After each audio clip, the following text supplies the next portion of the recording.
Asyhadu Allah ilaha illallah wa asyhadu anna Muhammadan Rasulullah. Saya bersaksi bahwa tidak ada Tuhan yang berhak disembah kecuali hanya Allah. Dan saya bersaksi bahwa Nabi Muhammad utusan Allah. Allahu Akbar.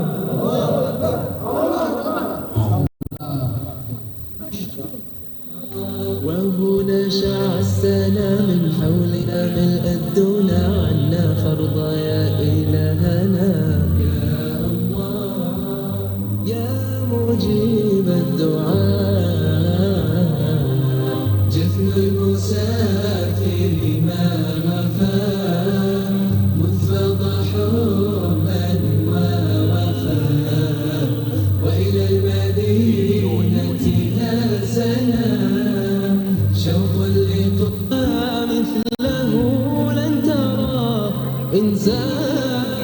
Saya mau cerita sedikit tentang kenapa saya harus beralih.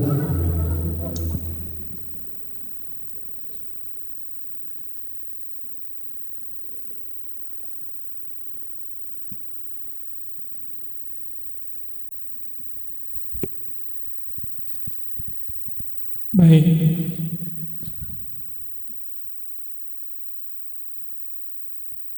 Halo. Bu. Kenapa jadi tegang semuanya begini? Kenapa nih?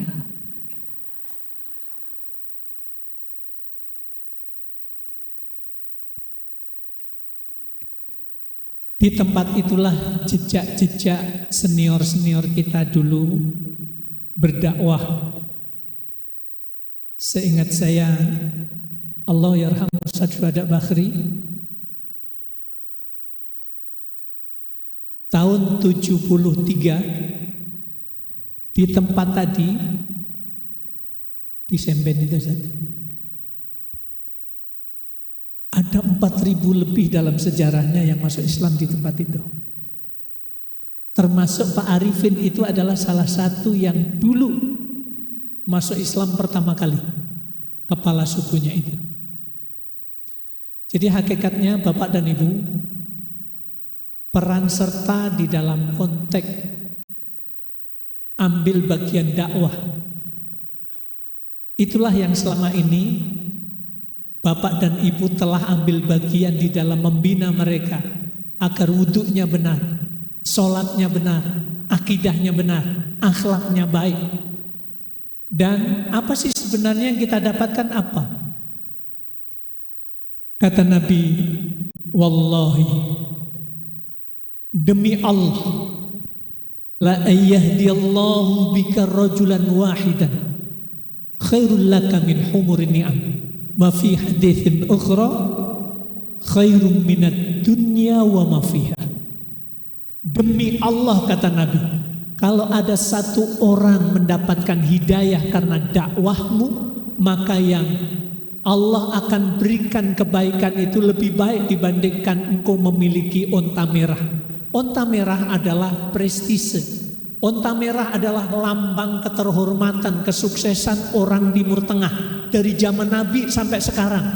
Kalau punya satu onta merah saja, itu lambang keterhormatan, lambang kekayaan, lambang kesuksesan. Setahu saya ayah, lambang kemewahan. Jadi itu cuma satu ya. Setahu saya Raja Qatar itu tahun 2016 ngisi di kedutaan Indonesia di Qatar. Onta merahnya itu ada 2.300-an ya. Kalau satu onta itu sudah lambang kemewahan, keterhormatan, kesuksesan, makanya layak kalau Raja Qatar itu adalah raja terkaya di dunia. Ada satu orang yang mendapatkan hidayah karena dakwah. Bahkan kebaikan yang Allah akan berikan lebih baik dibandingkan dunia ini seisinya. Maka hakikatnya walaupun Bapak Ibu saya sebutkan tadi itu adalah mahasiswa-mahasiswi S4, mahasiswa-mahasiswi sudah sangat sepuh sekali. Kalau diajak turun, gimana ya kira-kira kalau jamaah ini diajak turun ke tempat ayah kemarin itu kira-kira gimana? Apa komentar ayah gimana? Ya nggak tahu juga. Nggak tahu juga ya. Pinggangnya nyampe sana apa enggak kira-kira, kuat apa enggak saya nggak tahu gitu ya. Jadi Bapak dan Ibu rahimakumullah, hakikatnya peran KPIH Dewan Dakwah dan seluruh alumni yang bergabung itu hakikatnya selama ini walaupun tidak tahu langsung di sana, itulah sebenarnya pembinaan jalan terus, memandu mereka jalan terus. Insya Allah pahalanya akan terus mengalir pula ke Bapak dan Ibu semuanya. Cuman kan nggak melihat langsung saja, ini lihat gambarnya saja sudah rumahnya seperti itu. Kalau ambil wudhu, ambil air itu untuk wudhu, itu harus jalan kaki 8-9 kilo dari sumber mata air itu. Kebayangkan oleh kita itu susahnya hidupnya saudara kita yang ada di sana, tapi kehadiran kita untuk menyapa mereka, membina mereka, alhamdulillah lambat laun juga memberikan solusi yang terbaik. Baik, Bapak dan Ibu mahasiswa dan mahasiswi S4 KPIH Dewan Dakwah, pokoknya kalau saya sebut mahasiswa S4, pokoknya ini oleh-oleh membuat Bapak Ibu itu senyum lagi gitu ya. Karena kan faktanya Bapak dan Ibu dibilang tua nggak mau. Ya Pak ya, dibilang tua nggak mau, maunya disebutnya tidak muda lagi. Terus apa bedanya? Podo wae gitu ya. Baik, sekarang kita ngaji sekarang. Insya Allah 45 menit ke depan poin materinya adalah indahnya hidup, hidup berkah dan mulia di bawah naungan Al-Quran. Bapak Ibu rahimakumullah, setiap hari kita berdoa dengan kalimat doa ini. Bahkan anak-anak bacaan ini dari kecil. Untuk biar nggak lupa, anak-anak TPA itu biar cepat hafal, maka kemudian pakai nyanyi, pakai notasi. Allahumma arhamna bil Qur'an waj'alhu lana imaman wa nuran wa hudan wa rahmah. Allahumma arhamni bil Qur'an. Ya Allah ya Rabb, sayangilah aku ya Allah dengan Al-Quran. Jadikan Al-Quran untukku ya Allah pemandu dalam hidup dan kehidupanku. Jadikanlah Al-Quran dalam hidupku ya Allah penerang dalam perjalanan hidup dan kehidupanku.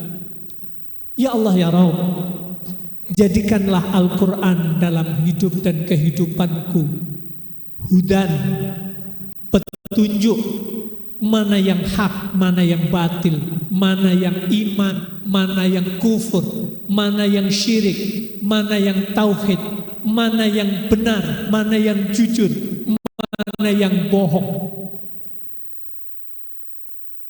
Allahumma dzakirni ya Rabb,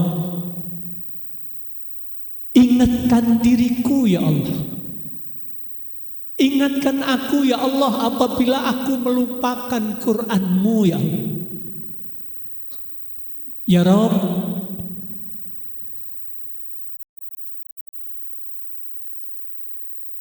ketika aku melupakan Quran ya Allah, ingatkanlah aku ya Allah. Ketika aku belum paham terhadap isi ayat Quran-Mu ya Allah, ajarkan kepadaku ya Allah. Ya Rabb, warzuqni, berikan rezeki dalam hidup dan kehidupanku ya Allah. Tilawatahu ana al-lail, untuk mampu, untuk mau tilawah, tadarus, baik malam hari dan siang hari. Ya Rabb, jadikanlah ya Allah Al-Quran itu nanti di hari akhir ya Allah hujjatan lana, menjadi pembela dalam perjalanan hidup dan kehidupanku di hari akhir nanti ya Allah. Jadikan dalil, jadikan pembela, jadikan lawyer di hari akhir nanti. Bapak dan Ibu, itu adalah permohonan kita kepada Allah setiap hari tentang Al-Quran. Yang jadi pertanyaan adalah, mungkinkah Al-Quran akan hadir dalam kehidupan kita ini? Allah memberikan sayangnya kepada kita. Mungkinkah Allah akan memberikan petunjuk dalam hidup dan kehidupan kita? Mungkinkah Allah akan menjadikan penerang agar cara pandang kita, agar jalan hidup kita itu menjadi benar sesuai dengan Al-Quran? Apabila kita tidak melakukan interaksi dengan Al-Quran, jawabannya tidak akan mungkin. Tidak akan mungkin Al-Quran itu akan menjadi sebab sayangnya Allah kepada kita kalau kita tidak mendekat dengan Al-Quran. Halo? Bapak Ibu? Halo? Masih nyambung ini? Kalau itu yang kita minta kepada Allah, kalau yang kita minta kepada Allah agar Al-Quran menjadi penyebab sayangnya Allah, hadirnya sayangnya Allah untuk kehidupan kita. Yang kita minta kepada Allah agar Al-Quran menjadi penyebab cara pandang kita, pola pikir kita, itu menjadi lurus. Sehingga dalam perjalanan hidup dan kehidupan kita, kita bisa menjalani sesuai dengan aturan Allah dan Rasul. Bapak dan Ibu, Pak Haji, tadi sudah jenengan sampaikan, saya ingin menguatkan saja bahwa tadarus Al-Quran, tilawah Al-Quran yang sekarang sedang berjalan dalam program silaturahmi, itu kalau tadi disebutkan ada istilah ya daripada ngerumpi. Bapak Ibu, tadarus Al-Quran itu bukan daripada, bukan. Tadarus Al-Quran, seberapapun kemampuan kita di dalam membaca Al-Quran, bacaan kita tartil atau wayata ta'ta, terbata-bata, di hadapan Allah tetap didudukkan sebagai hamba yang ta'abudan lillah. Itu poin. Jadi poin yang pertama, tadarus Al-Quran yang kita lakukan, kita faham isinya atau tidak, bacanya benar atau tidak. Ketika kita berinteraksi dengan Al-Quran, membaca Al-Quran, kita didudukkan sebagai hamba yang beribadah kepada Allah. Makanya Rasulullah katakan, barang siapa yang membaca Al-Quran, dia mendapatkan satu hurufnya satu kebaikan, bi asyri amsalihah, dikalikan 10. Jadi kalau kita baca Fatihah, Bismillahirrahmanirrahim, baru baca Bismillahirrahmanirrahim saja, kita sudah mendapatkan 190 pahala. Karena Bismillahirrahmanirrahim itu hurufnya ada 19. Itu baru Bismillah. Halo? Ada PR, nanti surat Fatihah itu sampai waladhdallin, hurufnya ada berapa, jawabnya nanti sambil melihat di internet. Nggak usah dijawab sekarang.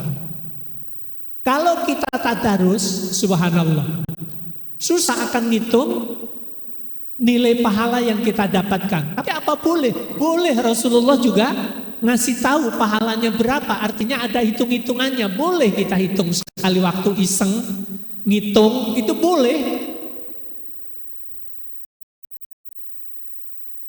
Kalau khatam Quran berapa pahalanya? Tinggal buka di internet, berapa huruf yang ada dalam Quran terulang itu hurufnya. 3 juta. Kalau 3 juta huruf berarti 10 kali 3 juta. Masya Allah. Tapi kalau bacanya terbata-bata, Bapak dan Ibu, terbata bahasanya. Kalau bahasanya Buya, tertegun-tegun. Kalau bahasanya Dr. Misbahul Anam, itu grotal gradul. Betul Ustaz ya? Tapi saya ditanya grotal itu apa, gradul itu apa, saya tidak tahu gitu ya. Maksudnya begini, kalau baca itu tabarakalladzi biyadihil mulku wa huwa ala kulli syai'in qadir allati khalaqal mauta wal hayata liyabluwakum ayyukum ahsanu ngamala wa huwal ngajijul gopur. Itu yang dimaksud wayat tata itu seperti itu. Terbata-bata itu seperti itu. Bahkan lebih dari itu. Mana panjang, mana pendek, mana ain, mana hamzah, mana ha, mana ha. Gak ada beda. Tapi di hadapan Allah walaupun terbata-bata, kata Nabi falahu ajron. Orang yang seperti itu mendapatkan 2 pahala. Jadi kalau Bapak dan Ibu, kalau bacanya itu masih terbata-bata, gabung tadarus sama KBIH Dewan Dakwah, tadarusan, ndak usah mikir gimana saya dosa apa enggak kalau bacanya itu masih terbata-bata. Saya malu, kan ini kan alumni Timur Tengah semuanya. Alumni Timur Tengah semuanya ayah ini. Alumni haji. Alhamdulillahirabbil alamin. Itu yang dimaksud terbata-bata itu seperti itu, kata Nabi, orang seperti itu dapat 2 pahala. 1 pahala dari dia tahu kalau bacanya salah. Banyak kesalahan yang dilakukan ketika membaca itu, banyak kesalahan bentuk bacaan.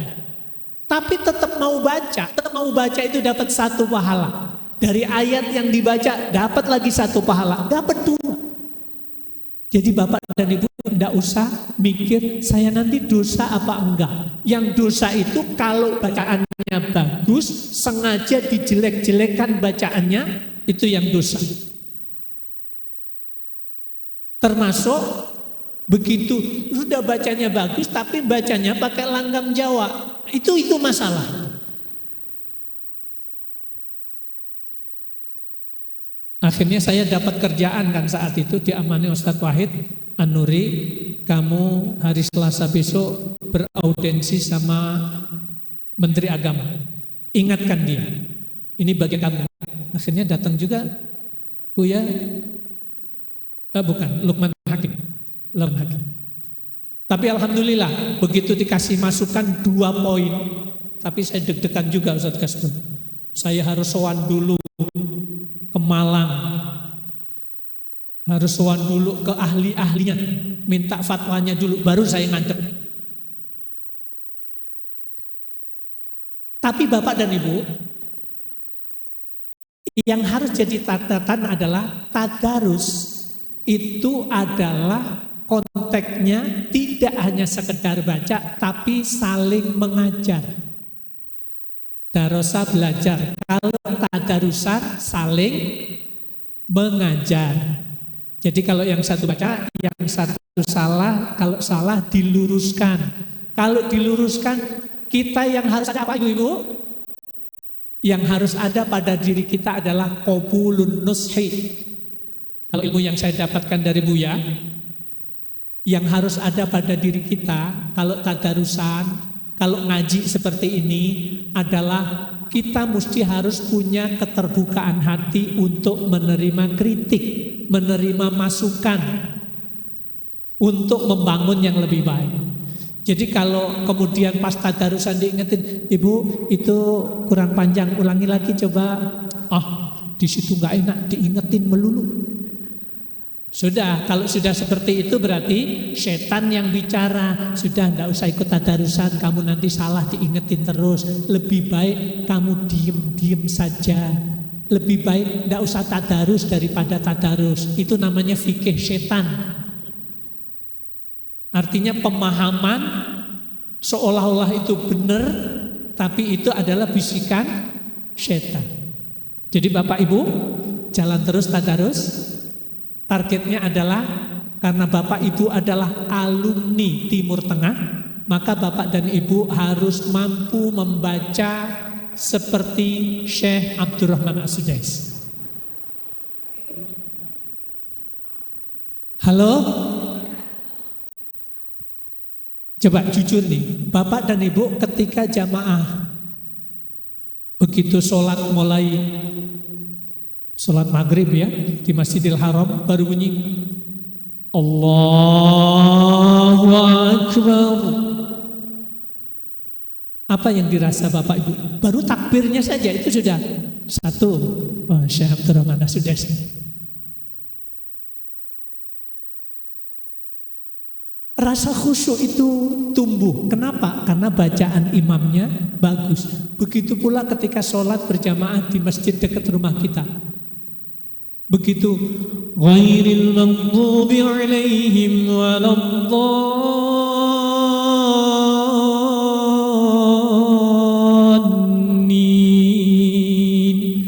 Amin. Innal ladzina qalu rabbuna Allah thumma istaqamu tatanazzalu alaihim al-malaikatu alla takhafu wa la tahzanu wa bashiru bil jannati allati kuntum tu'idun. Itu rasanya itu nyaman. Giliran nanti ada imam yang lain maju, Allahu Akbar, Bismillahirrahmanirrahim, Alhamdulillahi Rabbil Alamin, Ar-Rahmanirrahim, Maliki Yaumiddin, Iyyaka na'budu wa iyyaka nasta'in. Itu ada imam nekat kan itu Bu ya? Yang di Tasik itu loh dulu. Yang di Tasik itu ada imam nekat dan sampai hari ini terekam itu di videonya itu. Sudah tahu itu ada imam besarnya di situ. Begitu dipersilahkan suruh maju, maju dia. Bacanya begitu tadi. Kalau nggak salah namanya Jokowi, kalau nggak salah. Halo. Ini benar sampean buka nanti di YouTube. Betul Bu ya? Imam nekat, kalau saya nyebut imam nekat itu sudah tahu bacanya nggak benar berani maju gitu. Kenapa? Karena kalau tahu nggak senekat itu. Karena saya belajar sama Buya ini serius nih. Tahun 92 saya kuliah di sini. Di LPDI, Lembaga Pendidikan Dakwah Islam Jakarta, yang sekarang menjadi STID. Salah satu yang ngajar beliau. Poin yang pernah saya dapatkan adalah Rasulullah bersabda, ya ummul umamu aqra'uhum bi kitabillah. Yang berhak menjadi imam di antara kalian, imam sholat maksudnya adalah aqra'uhum, pakai isim tafdhil yang menunjukkan yang paling bagus bacanya, yang paling fasih bacanya. Jadi kalau ada yang tidak fasih berani maju, ini nekat itu. Makanya sebut imam nekat. Cuman masalahnya seringkali begini, Bapak dan Ibu, kita sering nggak terima kalau diimamin, imamnya bacanya tidak bagus. Ini nggak benar ini, pengurus kayak begini nggak benar ini. Masa imam kayak begini dipasang jadi imam sholat tarawih lagi? Tidak benar ini. Yang protes itu bacanya paling jelek di kampung itu.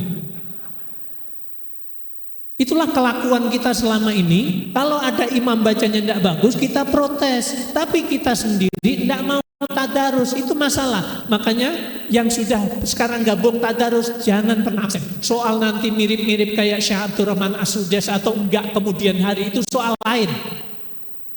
Halo? Setuju ini?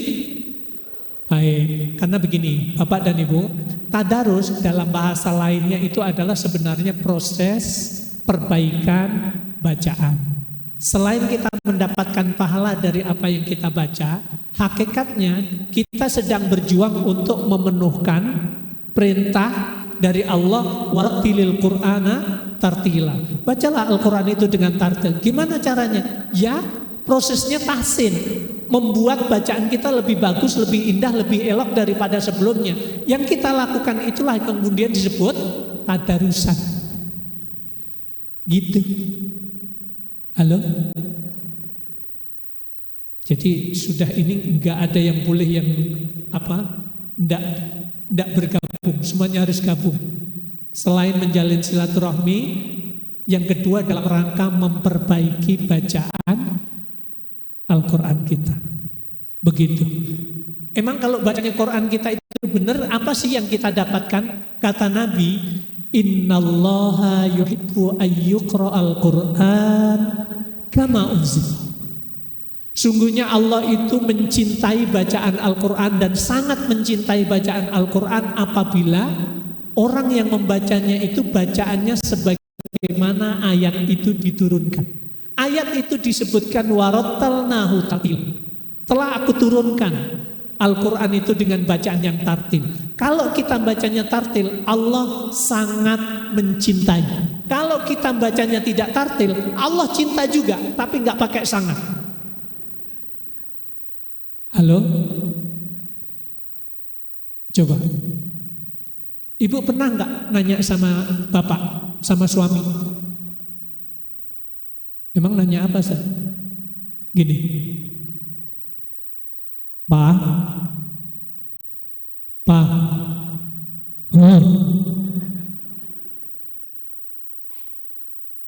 apa sih Mah manggil-manggil?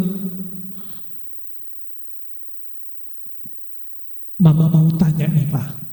Iya apa sih? Serius amat sih? Gini tanyanya Pak. Sebenarnya papa itu cintanya sama mama itu sangat mencintai atau cintanya biasa-biasa saja? Jawab Pak. Pak, ayo Pak jawab. Begini Mah, semenjak saya kenal sama mama, terus kemudian saya berani menghadap orang tua mama, kemudian kita nikah, sekarang sudah punya cucu, Ma, cintanya papa itu biasa-biasa saja.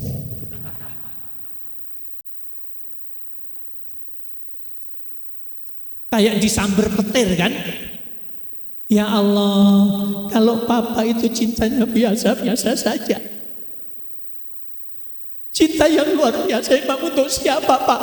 Mungkin nanyanya sambil baper-baper gitu.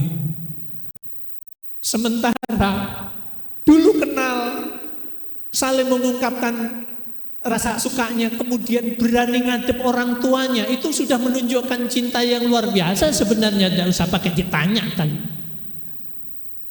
Tapi jujur, Bapak dan Ibu, kita ingin dicintai oleh Allah dengan cinta yang sangat.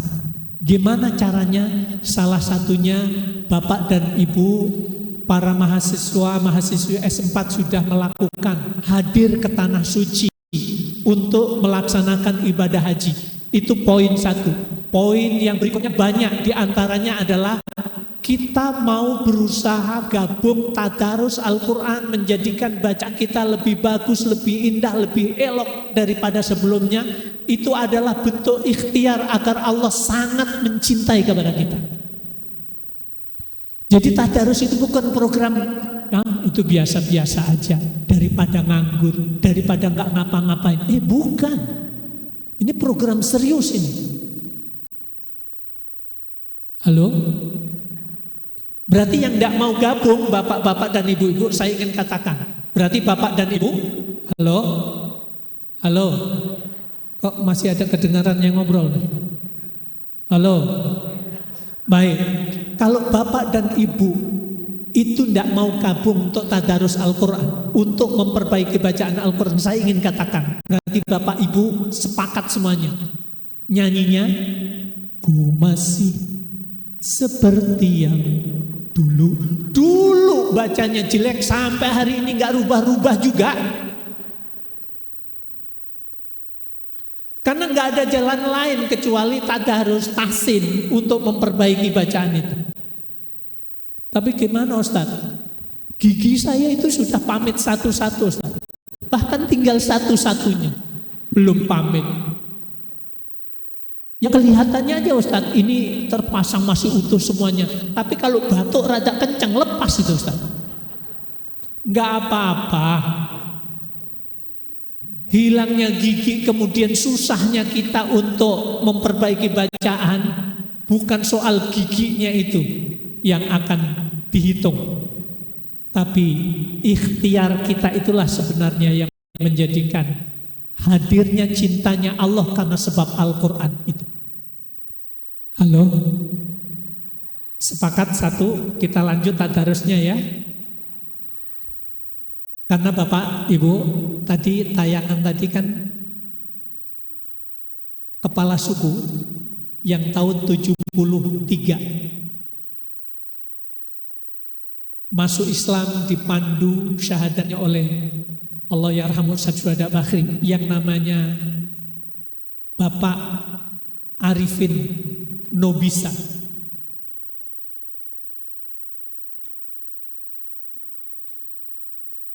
Yang kemudian subhanallah cucunya namanya Rahma, di usia SMA kelas 2. Ini anak pedalaman ini, yang akses untuk ke pondok, untuk ke sekolah saja susah.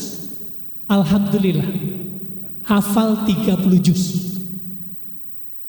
Ketika ada musabaqah hafalan Quran tingkat provinsi, Rahma ini dapat juara 2. Artinya anak pedalaman, anaknya cucunya dari kepala suku, itu luar biasa, bisa hafal 30 juz. Berarti ada ikhtiar yang maksimal yang dilakukan.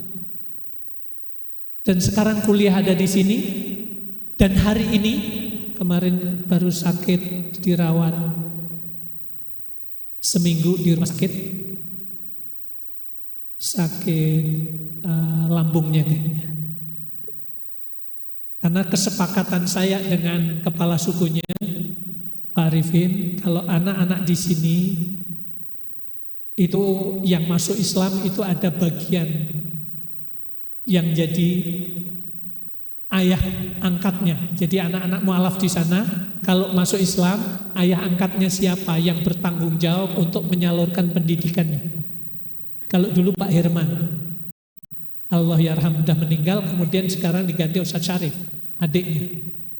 Itu yang menyalurkan ke pesantren-pesantren Pulau Jawa. Jadi disebutkan kalau di sini anak-anak di sini yang mu'alaf itu anak angkatnya Ustadz Syarif. Tapi kalau di Jakarta itu anak angkat saya. Dan dari NTT ada 47 Ustaz, yang ada di sini. Dan rata-rata mereka minimal punya hafalan 10 juz. Dan kuliah di sini. Selesai kuliah, dulu Ustadz Dr. Misbahul Anam yang menempatkan di mana dia harus bertugas. Kembalikan ke kampung halaman. Oh ya. Ternyata di sana dulu ada penelitian yang ditugaskan meneliti kalau suku itu harus masuk agama, KTP-nya itu harus berisikan agama. Kolom agama itu diisi agama apa? Diadakanlah penelitian. Yang meneliti itu ternyata anak mahkotanya kepala suku saat itu. Saya sambil ingat-ingat tadi, nama panggilannya itu anak mahkota itu ada sendiri di sana. Kemudian diadakanlah perjalanan itu dari Uwe-Uwe sampai Kupang itu kalau naik mobil 6 jam. Kalau langsung 6 sampai 9 jam tergantung kondisi jalan. Saat itu 13 hari jalan kaki. Tahun 73. Anaknya kepala suku ditugaskan untuk meneliti warga kita nanti mau masuk agama apa nih. Harus ngisi kolom di KTP, kolom agama apa. Pergilah perjalanan 13 hari, kemudian meneliti di Kupang, masuk gereja, yang ada cuma 2 saat itu, gereja sama masjid. Yang berikutnya beberapa hari kemudian masuk masjid. Akhirnya pulang dari penelitian, ternyata penelitian itu tidak hanya di kampus. Ini orang pedalaman, suku pedalaman, sekolah juga enggak, tapi meneliti apa yang harus diikuti agama itu. Begitu pulang, menyampaikan kepada ayahandanya saat itu, ayah, sesudah kami melakukan penelitian untuk warga kita ini yang pas, yang bagus, itu yang harus diikuti adalah agama peci hitam, agama kopiah hitam. Kenapa?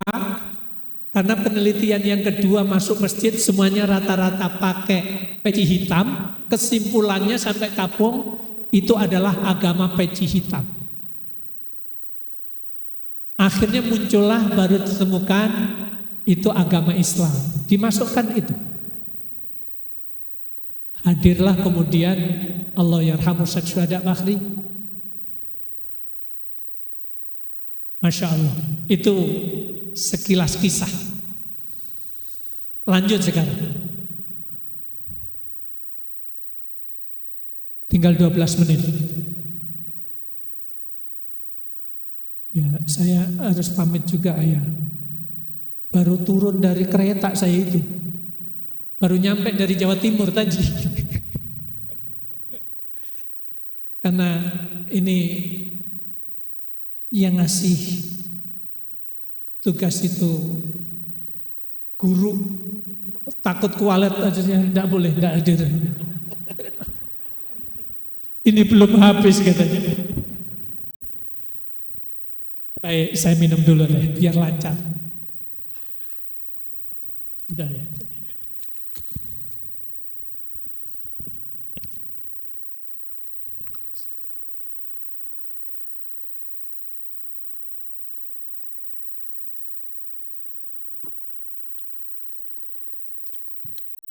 Baik, ini ada 5 poin. Nanti kalau tidak selesai, PDF-nya kita kirim ke grup. Baca sendiri. Tapi nanti kalau ingin baca lengkapnya, adanya di sini. Ada bab sendiri. Baik. Ini PDF-nya cuma 5 slide, tapi kalau ditulis ada 25 halaman. Jadi buku jadi 528 halaman. Baik. Yang kedua, Bapak dan Ibu, kenapa kita tadarus Al-Quran? Kenapa kita tadabbur Al-Quran? Kenapa kita harus mengkaji lebih dalam tentang Al-Quran? Karena ketika Al-Quran itu kita tadarusi, karena ketika Al-Quran itu kita akrabi dengan membacanya, dengan mengkaji isinya, nilai yang Allah berikan kepada kita adalah tarsikhon lil iman. Allah akan menjadikan iman kita itu semakin kokoh. Tadi sedikit dari pembawa acara, Ibu mana tadi? Ibu Fitria. Ibu Fitri. Tadi menyebutkan, oh ya, Ibu Fitri ngumpet. Tadi sempat menyebutkan, tapi semenjak saya tadarus Al-Quran, ada rasa yang berbeda. Saya ingin katakan Bapak dan Ibu, itulah sebenarnya yang disebutkan dalam poin ini. Allah mengokohkan iman kita, walaupun kita tidak tahu isinya, ketika kita baca, itu akan menjadi nutrisi, akan menjadi penguat, akan menjadi gizi untuk hati kita. Sepekan yang lalu, belum sepekan, ini 5 hari yang lalu saya menengok tetangga yang sedang sakit, kemudian masuk ke ruang ICU. Ada 7 orang, semuanya begini. Yang satu udah diem aja gitu. Usianya kira-kira kalau ngitung ini 7 orang, tinggal ada yang 20%, ada yang 25%. Allah takdirkan yang satu tadi kemarin malam, jam 2 malam, yang saya jenguk itu dipanggil oleh Allah. Pak Bambang. Pak Bambang itu ini jamaah Ustaz Misbah di Masjid Nurul Hikmah. Jadi saya ingin katakan, begitu saya lihat ini Bapak, itu menginspirasi benar di kepala saya itu, ya Allah. Kalau kita melihat orang sakit sudah seperti itu, semuanya sudah dipasang alat, kemudian kita lihat di monitor apa bunyinya? Tit, tit, tit, tit, tit, tit. Itu betul Bapak Ibu, itu menjadi nasihat untuk kita. Cuman lihat itu menjadi nasihat untuk kita. Tit, tit, tit, tit, tit. Apa kesimpulannya? Pegang denyut jantungnya di tangan, oh sudah enggak ada. Gitu ya. Masya Allah. Coba Bapak dan Ibu, ternyata Al-Quran menjadi alat monitor dalam kehidupan kita. Coba Bapak Ibu, para hidup kita dengan Al-Quran itu baca, enggak, baca, enggak, baca.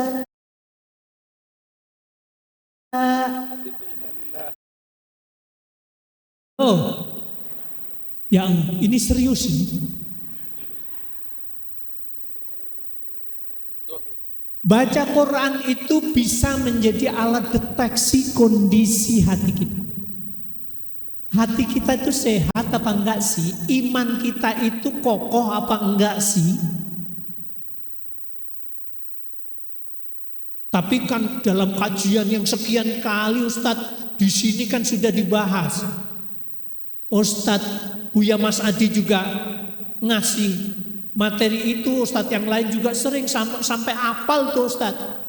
Kan disebutkan al-imanu yazidu wa yanqus. Iman itu kadang naik, kadang turun. Kan itu udah biasa Ustaz. Jadi kalau ada orang kadang baca, kadang enggak, kadang baca, kadang enggak, kan biasa. Iman memang begitu. Bapak Ibu, jangan jadikan hadis itu untuk membenarkan kondisi hati kita. Jangan dipakai untuk membenarkan kita baca kadang enggak, kita baca kadang enggak. Jangan dipakai untuk membenarkan. Karena pertanyaannya sederhana. Kalau iman itu kadang naik kadang turun, betul. Tapi naik turun, naik turun. Banyak naiknya apa banyak turunnya? Halo? Kalau bacanya baca enggak, baca enggak, itu harus cepat dikubur mestinya. Cuman kan masih hidup. Kalau masih hidup namanya yaid. Orang masih hidup, nyawanya masih ada, masukkan ke lubang atau ke sumur, diuruk, itu namanya yaid. Yaidun. Tapi kalau nyawanya sudah nggak ada, dimasukkan kuburan, itu namanya dikubur. Halo Bapak Ibu, maunya dikubur apa diyaid?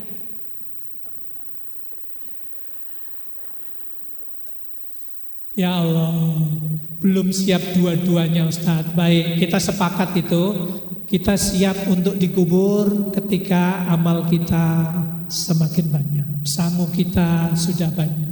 Salah satu sangu yang harus kita perbanyak adalah tadarus Al-Quran. Subhanallah Bapak dan Ibu, kalau kita tadarus Al-Quran terus kita lakukan, yang Allah akan berikan dalam poin ini adalah Allah akan kokohkan iman kita. Yakinlah itu. Tadi Bu Fitri sudah menyebutkan, ya Allah, masalah di rumah, masalah di kantor, yang selama ini saya itu suntuk kalau ngadepin, tapi selama saya baca Al-Quran ternyata Allah mudahkan. Kenapa? Karena memang Allah kuatkan imannya. Sehingga sesuatu yang ini berat sebenarnya, kemudian Allah mudahkan. Itu kata kunci. Halo? Jadi yang saya sebut bukan bentuk ibadah yang lain, tentu saja ibadah yang lain banyak ya, tapi kemudian karena kaji kita hari ini adalah hidup berkah dan mulia di bawah naungan Al-Quran, poin ini yang kedua yang saya sampaikan. Kemudian kalau kita tadarus Al-Quran, kalau kita tadabbur, sebenarnya tadarus kita bapak-bapak dan ibu-ibu, sebenarnya hadir kita sekarang ngaji dalam rangka memahami, mengkaji ayat Al-Quran yang Allah berikan kepada kita. Nilai yang kita dapatkan adalah tazkiyatan linnufus. Allah akan beningkan hati kita. Allah akan bersihkan hati kita. Kita dulu lahir dalam keadaan bening, bersih, tidak punya dosa. Tapi ketika dalam perjalanan kita, innal mu'mina idza akhta', sungguhnya orang yang beriman ketika dia berbuat salah, sungguhnya orang yang beriman itu ketika dia berbuat dosa, maka di dalam hatinya ada titik hitam yang mengotor. 2 kali berbuat dosa, 2 titik hitam. Banyak kali berbuat dosa, banyak kali titik hitam. Wadzalika ron. Itulah titik hitam yang menenggelamkan hati kita, menggelapkan hati kita. Sebagaimana yang Allah firmankan, kalla bal rana ala qulubihim ma kanu yaksibun. Sekali-kali tidak. Apa yang menjadikan hati seseorang itu hitam kelam seperti itu, yang dulunya bening bersih menjadi hitam kelam seperti itu adalah bima kanu yaksibun. Semuanya itu adalah karena perbuatan dosa yang orang itu lakukan. Terus gimana cara membersihkan kembali? Kata Nabi, ittaqillah haitsuma kunta. Kalimat keduanya adalah wa atbi'is sayyi'atal hasanata tamhuha. Kalau engkau pernah merasa berbuat salah, berbuat dosa, berbuat maksiat, berbuat mungkar, lakukanlah kebaikan demi kebaikan.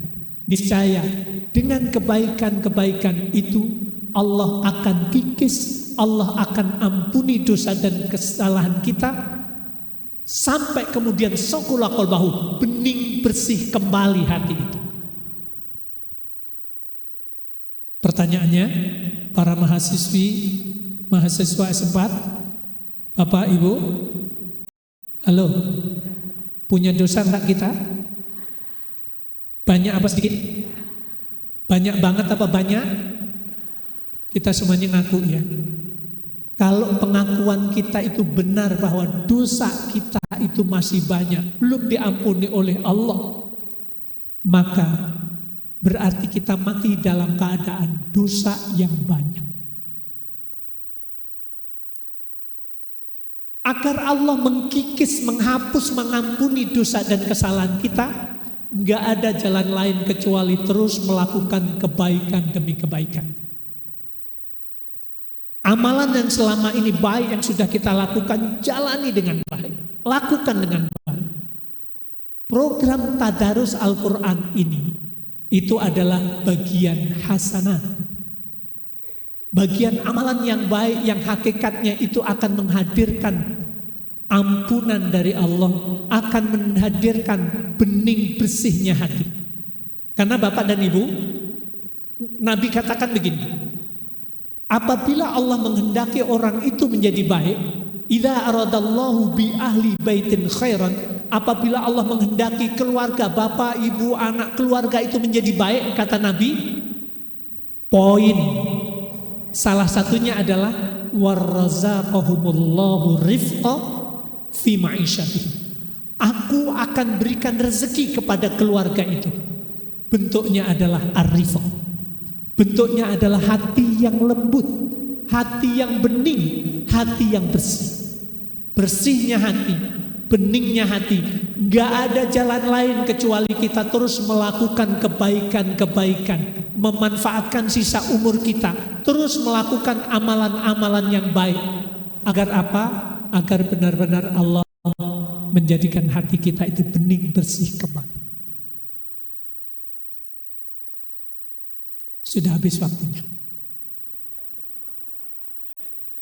Akhirnya belum habis, tak bawa pulang tahu. Baik. Poin yang keempat saya ringkaskan saja. Poin yang keempat adalah takwiman lil fiqh.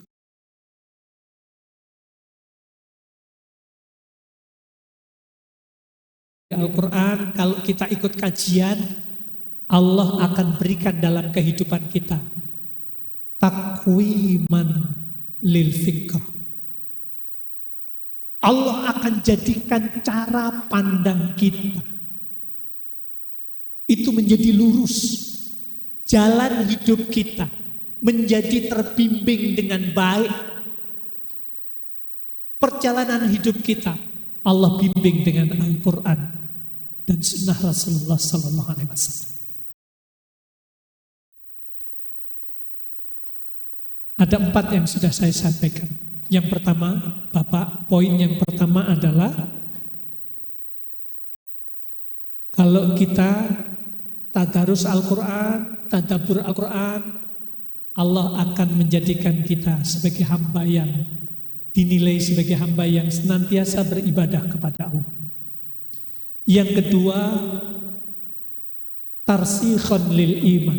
Allah akan mengokohkan, menguatkan iman kita. Tandanya apa, Bapak?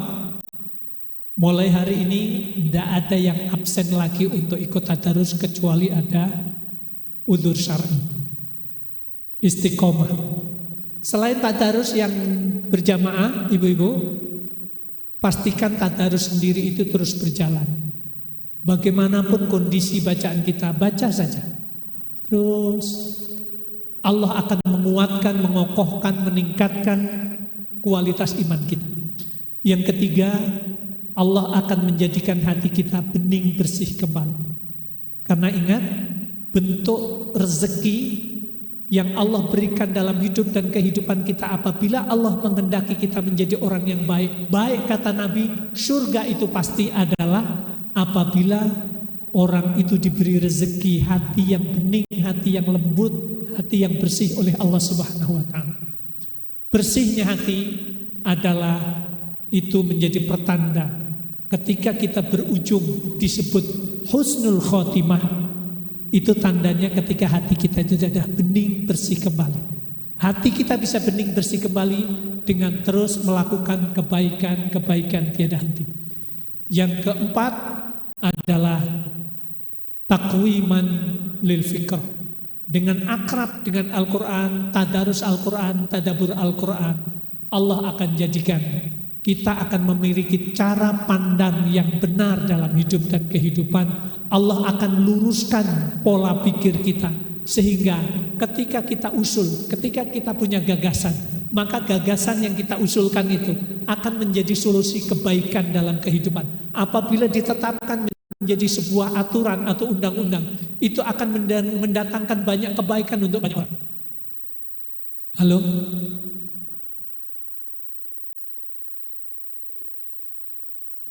Ini nyambung apa bingung?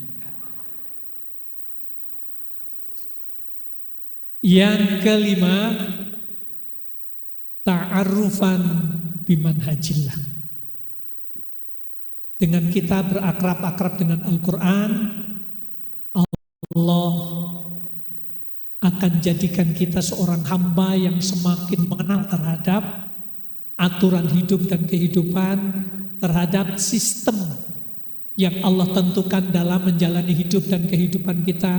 Bagaimana ketika kita sendiri, bagaimana kita bersama keluarga, bagaimana kita bersama masyarakat, bagaimana berhidup, bersosial, bernegara. Allah akan semakin tambahkan ilmu tentang itu. Itu barangkali yang bisa saya sampaikan dalam kesempatan ini. Kenapa Ibu?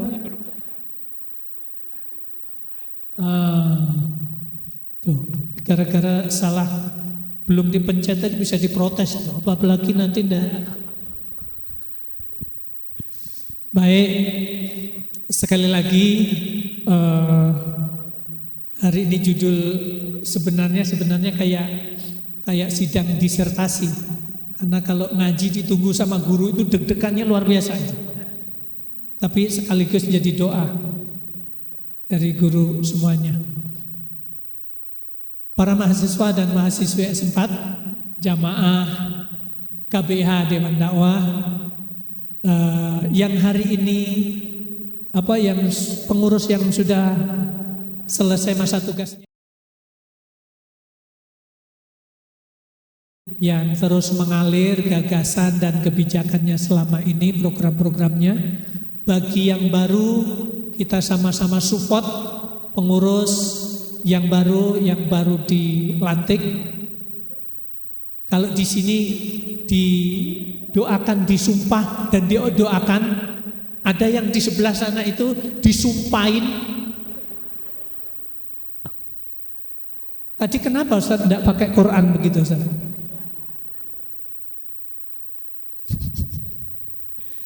Baik.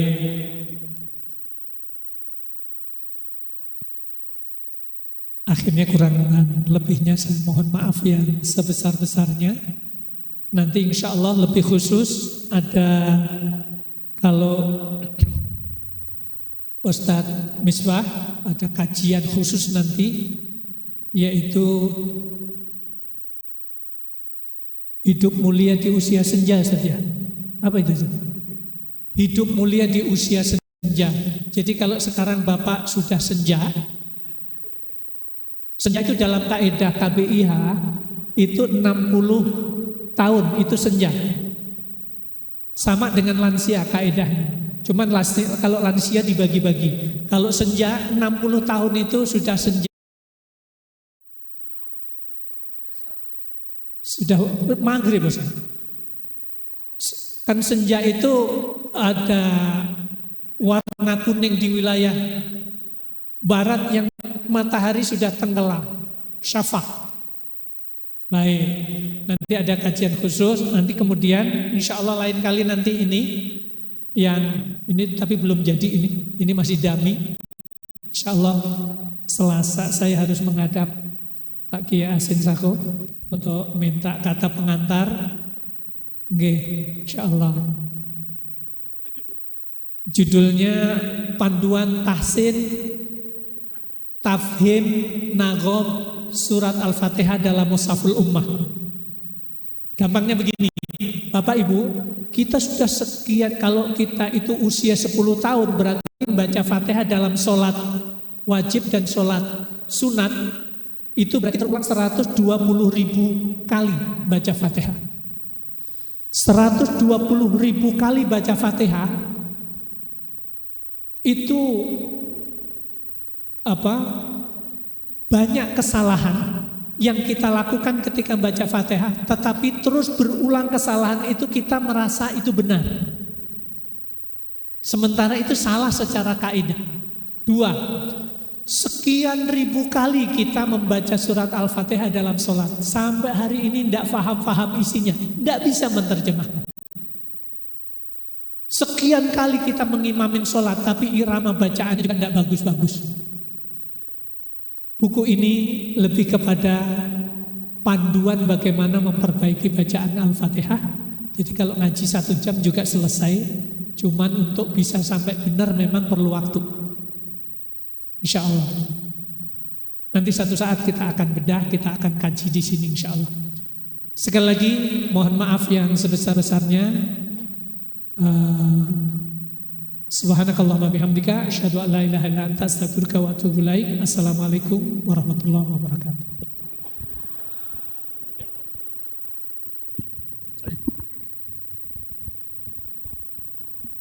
Alhamdulillah, terima kasih Ustadz Dr. Haji Ahmad An-Nuri untuk kajiannya pada hari ini. Kita sudah sama-sama mendengar ya apa itu manfaat dari Al-Quran, berkah apa yang kita dapatkan. Nah, sebelum kita akhiri acara ini, kita ada sesi tanya jawab nih. Kita berikan 3 kesempatan. Silakan kalau mau ada yang bertanya. Oh ya, silakan Pak.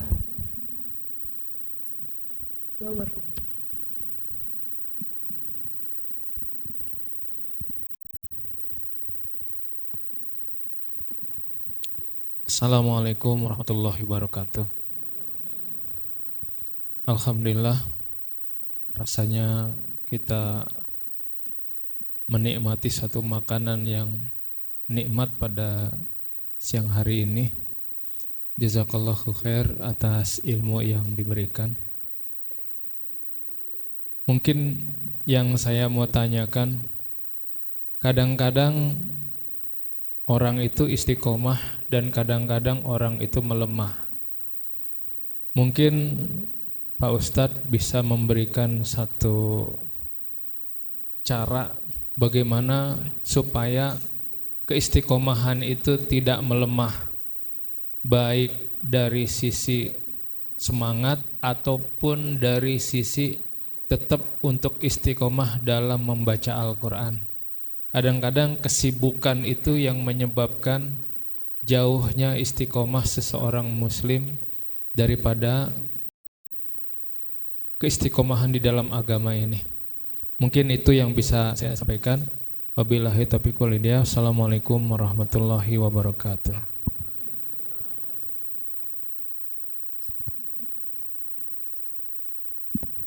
Mau langsung dijawab Ustadz? Atau langsung ke penanya berikutnya? Ada lagi? Ada lagi Bapak Ibu? Buya lah, Buya, nanya lah. Sebelah kanan.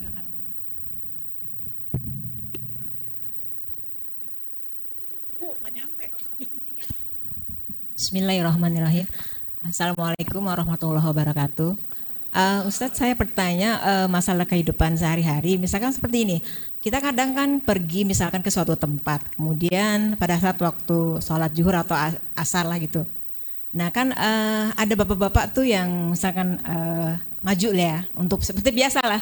Silakan gitu kan. Akhirnya yang maju itu adalah yang menurut kita bacaannya yang kurang bagus gitu dan kurang baik. Nah, bolehkah kita tidak mengikuti gitu loh setelah kita mendengarkan misalkan Al-Fatihahnya, kok gitu ya Al-Fatihahnya gitu. Kemudian kita membatalkan, itu boleh tidak ya? Begitu, terima kasih. Assalamualaikum warahmatullahi wabarakatuh. Satu lagi. Ya, perwakilan 28 lah kalau nggak ada lagi. Bu Nur Hasanah bagus. Bismillahirrahmanirrahim. Assalamualaikum warahmatullahi wabarakatuh. Ustadz, saya Nur Hasanah dari angkatan 28. Ini pengalaman saya Ustadz ya. Saya kebetulan punya ilmu sedikit. Di rumah ada yang ngaji ibu-ibu yang rata-rata tuh umurnya Ustadz bilang S4 gitu ya. Nah, mereka itu kebanyakan kalau saya ngajar Iqra, nggak mau Iqra, pengennya bisa Yasin, bisa Kahfi gitu kan. Akhirnya ya terpaksa saya ajarin Yasin, Kahfi dan segala macamnya. Sewaktu itu saya ngajak Iqra juga. Tapi sekarang kita ajarin, ntar lupa lagi. Kita ajarin lagi, lupa lagi. Sampai mereka meninggal, belum bisa baca Al-Quran. Ini gimana ntar saya Ustadz, tanyaan Allah. Saya jadi takut Ustadz. Makasih, Assalamualaikum.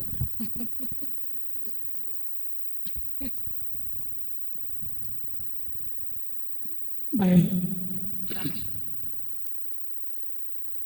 Mohon izin Bu ya. Saya jawab dari Bu Nur dulu. Begitu Ustazah, lanjutkan saja. Ngajarin anak-anak yang usia 65 sampai 84 tahun itu memang tidak mudah. Sekarang kita ajarkan itu, besok lupa. Besok diajarin yang lain, yang kemarin lupa lagi gitu. Sudah, ngalir saja. Allah tidak akan mencatat berapa yang dia akan hafal, bukan. Tetapi ikhtiar yang dilakukan itu akan menjadi menjadi warisan bagi lingkungannya, bahwa di usia sepuhnya itu dia melakukan mengisi kehidupannya dengan cara yang baik. Ketika ditirukan oleh yang sepuh-sepuh mahasiswa S4 yang lain gitu, insya Allah itu akan menjadi bentuk jariah tersendiri bagi beliau dan bagi ustazah sendiri. Kalaulah kita juga ingat juga dulu ketika kita ngajar belum benar bacaan kita, sering muncul gimana ya dulu saya dosa apa enggak? Ya enggak ya, memang kemampuan kita seperti itu, ngalir saja. Ini serius nih. Baik. Kalau nanti maunya udah Yasin aja, enggak apa-apa, udah ngalir saja. Begitu, itu yang pertama. Terus kemudian yang kedua, pertanyaan kedua dari Ibu, gimana Zat, kalau ada orang yang kemudian maju ke depan, kita minta yang itu maju ke depan enggak mau, yang ini enggak mau, ternyata yang lain yang mau. Yang mau itu, ini enggak nekat sebenarnya, tapi karena yang lain enggak mau, gitu ya, terpaksa. Ketika kita menjadi makmum, enggak ada yang menyebutkan kita bermakmum di belakang imam yang bacanya salah, kemudian batal mutlak itu. Walaupun ada pendapat yang mengatakan itu sholatnya enggak sah, tapi kemudian ijma ulama mengatakan bahwa sholatnya masih tetap sah, gitu. Walaupun bacanya ada yang salah. Tapi kemudian kalau kita ingin, kayaknya semakin enggak khusyuk nih sholatnya, ibu mau mufarokoh, mau memisahkan diri jadi imam, itu bukan membatalkan sholat berjamaahnya, bukan membatalkan sholatnya, tetapi membatalkan kita sholat berjamaahnya. Berarti statusnya sholat sendiri. Ya udah, tetap berdiri pada barisan. Akhirnya mereka ruko, yang lain ruko, kita nggak ikut ruko karena memang kita berniat sholat sendiri. Nggak apa-apa, mufarokoh boleh. Gitu. Kalau kita merasa khusyuknya ya sudah kita menyendiri aja. Tapi kalau kita terus lanjut sampai selesai sholat kita tetap sah, jamaah kita tetap sah, insya Allah nilainya juga banyak kebaikan. Gitu. Kemudian yang ketiga, bagaimana kita biar istiqomah. Halo, ada ibu istiqomah di sini? Baik, Bapak dan Ibu, saya bisa ada slide-nya? Baik. Saya tayangkan sekilas saja biar istiqomah ini. Pertanyaannya kan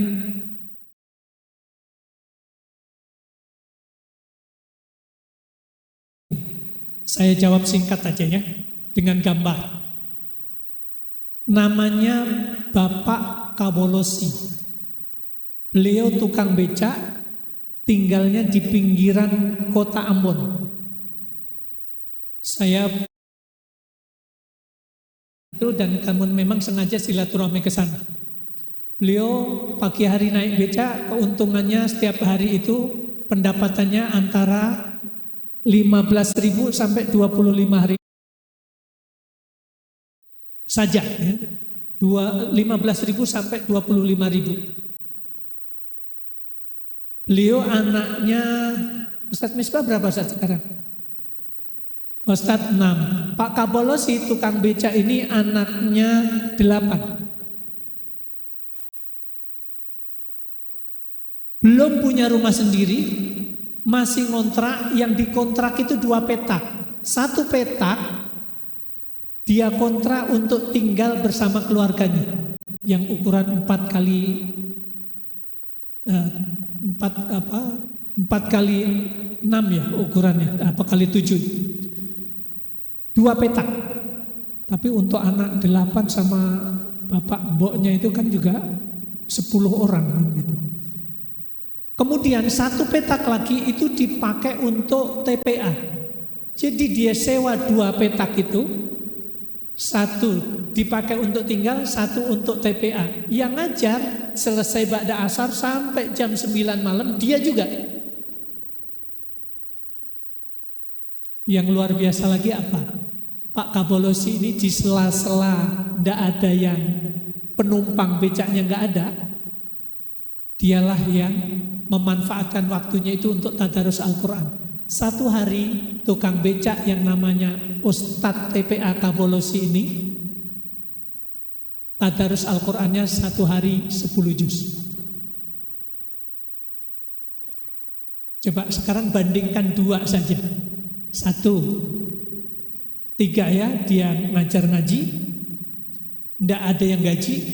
2, dia keluarkan infaknya setiap tahun, dia buka itu, tabungannya itu untuk ngontrak itu, sekaligus dipakai untuk ngaji anak-anak. Yang ketiga, dari tadarus Al-Qur'annya 1 hari 10 juz. Qadarullah. Kemudian saat ada acara forum tertentu, kemudian saya mengusulkan, saat itu saya dapat jatah 2 Ustaz, untuk berangkat haji. Saya tanyakan, boleh enggak jatah saya ini saya berikan ke seseorang? Boleh, beliau yang dapat. Pulang dari sana masih dapat sangu dari yang undang itu, dikasih uang 250 juta. Dipakai untuk membuat gedung TPA. Sekarang sudah jadi 2 lantai di Ambon. Tapi coba kita mikir sederhana saja. Kita tukang becak bukan? Halo? Apalagi lihat wajahnya gini. Kalau wajah-wajah S4 begini kan waktunya lebih banyak. Tidak sesibuk dulu maksudnya. Kalau sampai ada alasan tidak baca Al-Quran, tidak punya waktu, apalagi daripada nganggur gitu, sudah kayaknya cepat dimandiin, dibungkus kayaknya gitu. Halo, ini yang ketiga. Yang kedua, Tokoh ini juga sama. Saya sebut tokoh inspiratif ya. Ini tukang jualan mainan di daerah Bekasi. Usianya 75 tahun. Pantang bagi beliau untuk meminta-minta. Manfaatkan kehidupannya tetap untuk jualan mainan. Di sela-sela sambil jualan mainan, kalau enggak ada yang membeli, ini yang dilakukan. Beliau tadarus Al-Quran 1 hari 10 juz.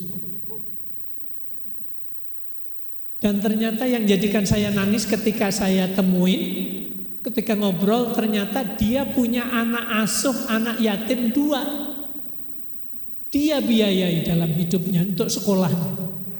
Pas kebetulan pas saya ketemu, anak yatimnya itu sudah SMP, nyamperin, terus dikasih sangu karena mau sekolah. Mikir, ya Allah, ini orang luar biasa. Coba mana yang mau kita kalahin coba? Gimana Ustaz? Sudah jawab, terjawab istiqomahnya mau artinya kita lebih sehat. Kita lebih banyak peluang untuk 10 juz ini. Ini satu lagi.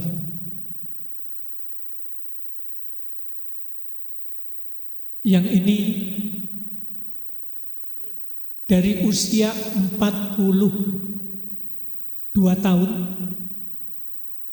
semenjak suaminya meninggal, beliau itu punya kebiasaan tadarus Al-Quran 1 hari 10 juz. Beliau ini tinggal di Metro Lampung. Tutup usia di usia 84 tahun. Ini saya ketemu beliau ini pas usia 80-an. 4 tahun sebelum meninggal. Beliau tiap hari di depan rumahnya beliau tadarus Al-Quran. Kebaikan yang lain apa? Walaupun anaknya itu sudah punya rumah sakit, anaknya kaya. Walaupun sudah punya rumah sakit anaknya itu, tapi anak cucunya kalau berangkat haji, dia bilang, duitmu ora laku. Uang kamu gak laku, yang laku uang saya. Mama yang membiayai hajinya semua. Setiap tahun saat itu, berangkat umroh. Bersama anak dan cucunya. Anaknya yang kaya, dia bayari. Dan satu lagi adalah beliau itu meminjamkan uangnya kepada pedagang kaki lima. Tanpa bunga. Setiap hari harus setor 2.000 rupiah. Tanpa bunga. Kasih pinjam 10 juta. Tiap hari harus setor 2.000 rupiah. Nyetornya harus sudah selesai sholat zuhur jamaah di masjid, ditungguin di depan masjid itu sama ibu. Begitu lunas uang 10 juta diberikan, ini karena kamu sudah lunas, saya berikan ini modal ini kepada kamu. Sekian 10 juta kali sekian pedagang kaki lima. Saya cuma pesan, jangan pernah kamu tidak datang ke masjid, sholat ke masjid. Itu saja. Coba Bapak dan Ibu, kita mau mengalahkan yang mana coba? Saya ingin sebut, beliau adalah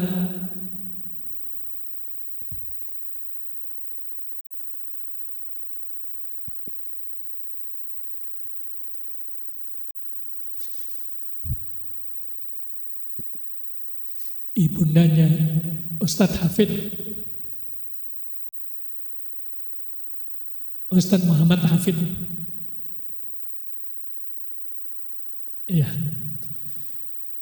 Jadi beliau adalah ibundanya Ustadz Muhammad Hafid yang sekarang juga beliau sedang sakit Cilengsi. Jadi yang punya rumah sakit Graha Medika di Cilengsi itu anak beliau, yang beliau adalah teman dekatnya, sahabat dekatnya Ustadz Buya Mas Hadi Sultani. Satu kampung ini. Satu kampung. Tapi ini saya sampaikan dalam rangka mudah-mudahan pertanyaan yang tadi, gimana kita bisa istiqomah. Saya melihat ini saja itu benar. Ya Allah, saya itu mau jadi yang mana sih? Mau infak kayak ibu ini duitnya nggak banyak. Ya, mau tadarus Al-Quran, insya Allah kita punya peluang yang besar. Baik, terima kasih. Assalamualaikum warahmatullahi wabarakatuh.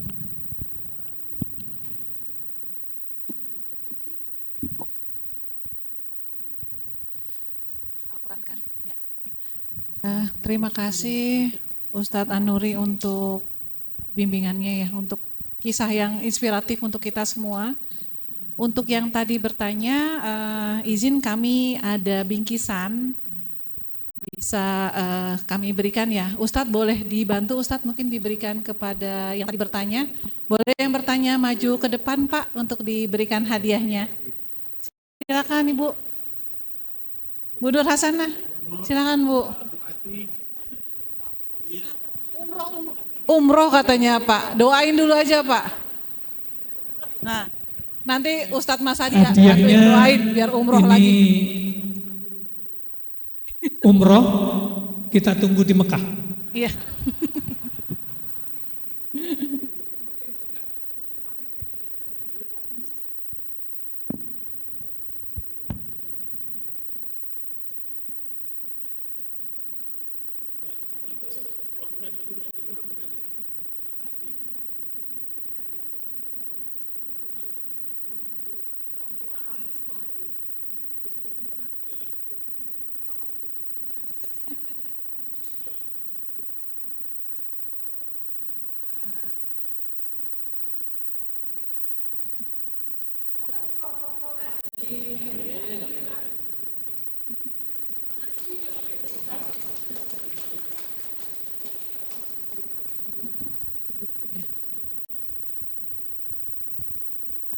Terima kasih kepada Bapak Ibu yang sudah bertanya.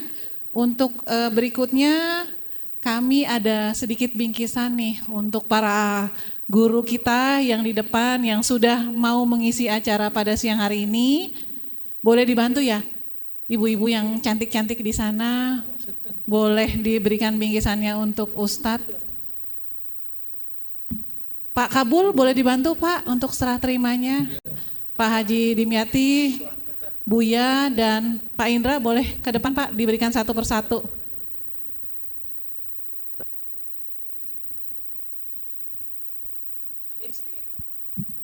Pak DC, fotoin dong.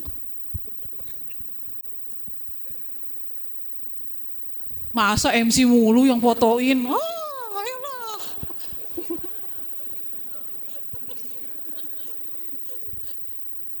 Ini MC bayarannya banyak loh Pak, saya motoin, saya MC-in. Oh. Ya, pada Ustadz Kasful, Pak Ustadz An-Nuri, terima kasih Pak sudah hadir pada siang hari ini.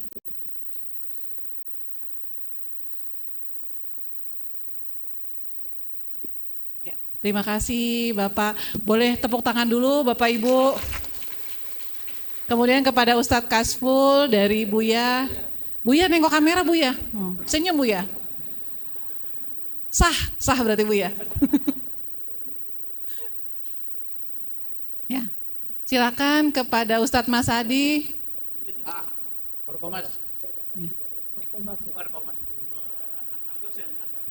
Ya. Pak Dimyati ini dosen Pak, guru besar.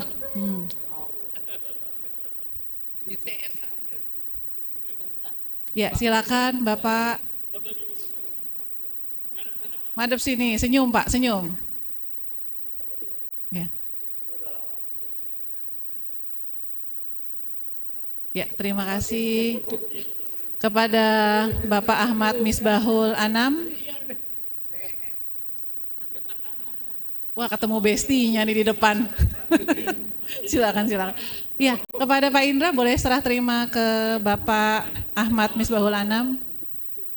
Ya. Ya. Ya, boleh foto bersama dulu Pak semuanya. Terima kasih. Ini sekedar bingkisan ya Pak ya, jangan dilihat dari barangnya Pak, tapi dari perhatian kami kepada bapak-bapak semuanya yang sudah mengisi acara hari ini.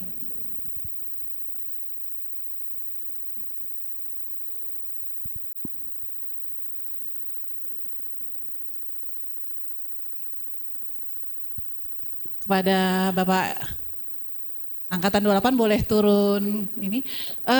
Ustadz Mas Adi boleh untuk penutup doa boleh dibantu Ustadz. Terima kasih.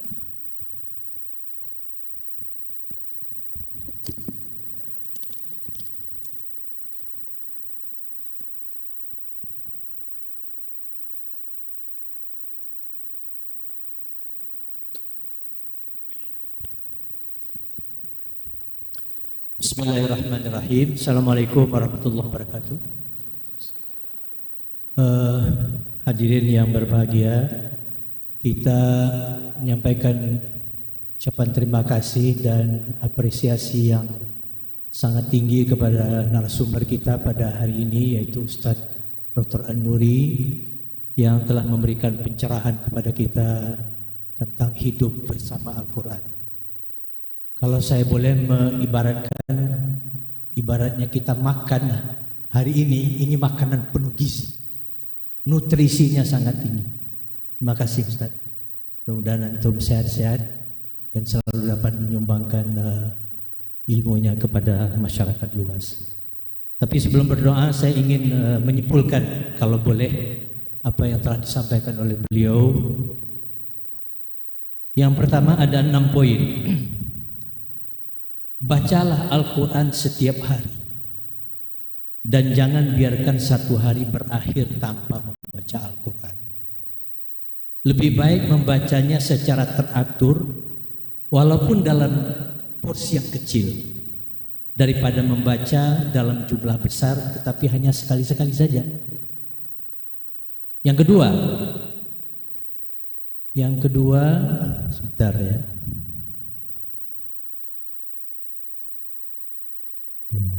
Lagi. Yang kedua, hafalkan Al-Quran sebanyak mungkin yang dapat Anda lakukan. Bisa dimulai dari surat-surat dan paragraf-paragraf pendek, kemudian kepada bagian-bagian yang lebih panjang. Yang ketiga, bacalah Al-Quran dalam salat sebanyak mungkin sesuai dengan kemampuan Anda, khususnya di malam hari setelah Isya sebelum Fajar dalam salat subuh, karena ini lebih efektif dalam membuat Anda mengarah kepada Al-Quran dan meyakinkan Anda untuk menyerapnya pada malam atau pagi hari. Kemudian yang keempat, bacalah Al-Quran dengan suara bagus seperti kita diminta untuk itu. Kemudian yang kelima, jangan baca Al-Quran dengan tergesa-gesa tanpa konsentrasi dan pemahaman yang baik. Yang terakhir, yang keenam, karena Al-Quran dalam bahasa Arab, maka sebaiknya kita belajar bahasa Arab atau baca terjemahan dan tafsir Al-Quran agar kita dapat memahami isi dan bisa kita amalkan.